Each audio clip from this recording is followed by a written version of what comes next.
Hello, scrufftards, vatniks, and degenerates and basement dwellers. Welcome to the War Zone. I'm Scruffy, and this is Scruffy Tales. And exciting updates. Geolocated Ukrainians pushing in on the flanks of Tetkino. Armored vehicles launched by Ukraine have moved up to the east of Tetkino, pushing into the settlement. So let's take a look at it. Right, so some updates to what's going on in Kursk in Glushkovo rayon. Let's zoom in here. This is Mayakovsk 73 and his map. Let's take a look what we can see on the update. Whoop. What's this? Ukrainian armored vehicles having advanced further into Tetkino. So we knew they initially began the push along this street here with infantry. They were hammering the center here of town, trying to push in along the roads, and then they made border crossings over here. And now, a day or maybe 2 days later, we can see Ukrainian forces right outside of Tetkino to the east, crossing these fields. There is video evidence of this over on some Russian Telegram channels. How Ukraine has pushed in to the east of Tetkino, challenging Russian positions in the area. This is also, if we move over to the Ukraine control map, we can see the same thing. Here you have Ukrainians pushing across this field here, and they are even in town here, as you can see, having moved past through these buildings, through these gardens, trying to make it to the streets. We also saw something. What's this? I don't know what this is. Let's take a look what this is. Russian bombardment on Ukrainian positions in southwest of Tetkino. So presumably the infantry that moved in along this street eventually moved down here, taking fire from Russian artillery. So Ukraine has now begun a two-pronged assault on Tetkino from the west and from the east, potentially from the south. Maybe Ukraine has moved up along this road to reach the town, but I'm thinking maybe they made the breach over here across the through the Dragon Teeth, across the minefields, and then follow the roads here, as you can see, reaching maybe this road here and coming in through here, or coming up along this windbreak here, utilizing cover to reach the town, since we haven't really seen any activity down here before. Nevertheless, quite clear, Ukraine is within Tetkino, pushing in, securing the border here right next to Rozhivka, and applying pressure to the east of Tetkino. And we can see that they continue to hammer this industrial complex. They did so throughout the original Kursk incursion. This factory area has been hit repeatedly by Ukrainian airstrikes. I'm surprised that there's a single building left standing, but Ukraine keeps hammering this location. Presumably this is a command outpost or a supply depot, since you probably have vast underground facilities where you can safely store ammunition, food, where you can set up command posts, field hospitals, and provide resting places, beds for the Russian soldiers. So, all in all, Ukraine keeps pushing into Tetkino. As you can see here, going back to Mayakovsk 73's map, not yet updated on Andrew Perpetuo's map. Here I measured out roughly 3.3 kilometers from the border, if this was the point of origin for this push into this area here. But quite interesting. So we see here how Ukraine has moved down into this area, and they are now contesting Russian positions up here. So Ukraine is pushing on, heavily so, in Glushkovo rayon around Tetkino. And like I've pointed out before, I'm going to point it out again. The push... Whoops. Wrong. I wanted this one. You have two pushes over here, like so and like so. These are more than likely diversions to draw Russian attention away from Tetkino all the way over here. And if they have units elsewhere, they can't push to Tetkino. They will go to this area instead of supporting Tetkino. Then we have seen Ukraine pushing in along that street and coming in from the south as well, applying pressure on the south. And then they have the breach over here that, like I said in a previous video, either it will act as a diversion, drawing troops away from Tetkino itself, or Ukraine manages to push through the attention that it has gained and actually launches an assault on Tetkino. I'm thinking that is what has happened here. I'm thinking they moved down this way and then managed to push up this way. Or you saw a bit of a thunder run from the Atunsk area straight up into Tetkino. This is also a possibility. Whatever the case, this push and this push will be for the most part, diversions, drawing Russian attention away from Tetkino itself, and that has now allowed Ukraine to push in to threaten, at the moment, half of the town itself. And Ukraine has made substantial gains here in the last couple of days against what should be hardened Russian defenses. Russia knows that this is an important town. It is right on the border. You have a lot of cover in the area that Ukraine can utilize, which Ukraine has utilized.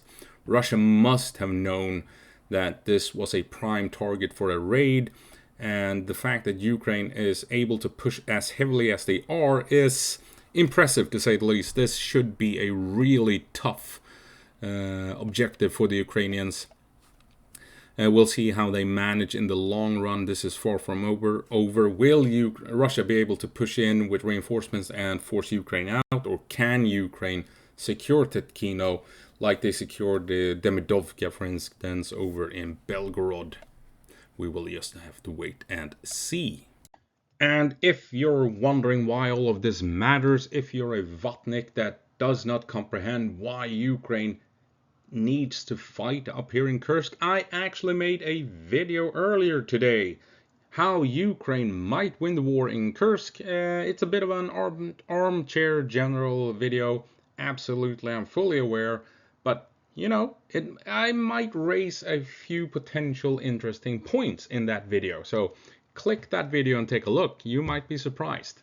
So yeah, I mean, what we're seeing in Tetkino, in Glushkovo, it is really important for the war at large. That is my interpretation of it all. And you might find out why by checking out this video. And how important is it? More specifically, right now, ignoring the big picture, just taking a look at Glushkovo County, as it were. That Ukraine grabs Tetkino. Well, it is pretty significant. If you watch my previous videos, you know already what I'm gonna do. But in case I get new viewers, you know, I'm gonna do it. It's my thing. I'm gonna be drawing. So, what might happen? Say that Ukraine does indeed manage to secure Tetkino and Popovo-Lezachi down here, right? They're making progress. So let's assume they manage this. Taking Tetkino, then they are on a roll. They may actually from this point then expand territory out to, as you can see, this river here. So say that they do manage this, that Ukraine managed to push out to this river and secures this corner. It's a small corner of Russia, of Kursk Oblast, not a massive incursion whatsoever. But as you can see, taking Tetkino gives them opportunity to push out to this river, and a river is of course a natural defensive barrier in the terrain. The thing is, Ukraine has already shown us that they are intending to isolate Glushkovo County like they did during the Kursk incursion. They have already once more bombed that bridge at Svanoe. You have another bridge at Glushkovo and one at Karish. And these will, if Ukraine blows up these 3 bridges, Russia is hard pressed to bring supplies and reinforcements from the north. That means they can only really move reinforcements and supplies through this gap right here, right through here, because you have the River Seine that comes from Ukraine. Wrong color, damn it, I wanted this color. River Seine that comes up through Ukraine past Tetkino up here and continues like this, right? As you can see, this river isolates much of Glushkovo County, and if you blow up these bridges, that is why Russia is stuck with this corridor to support troops fighting if Ukraine pushes out of Tetkino.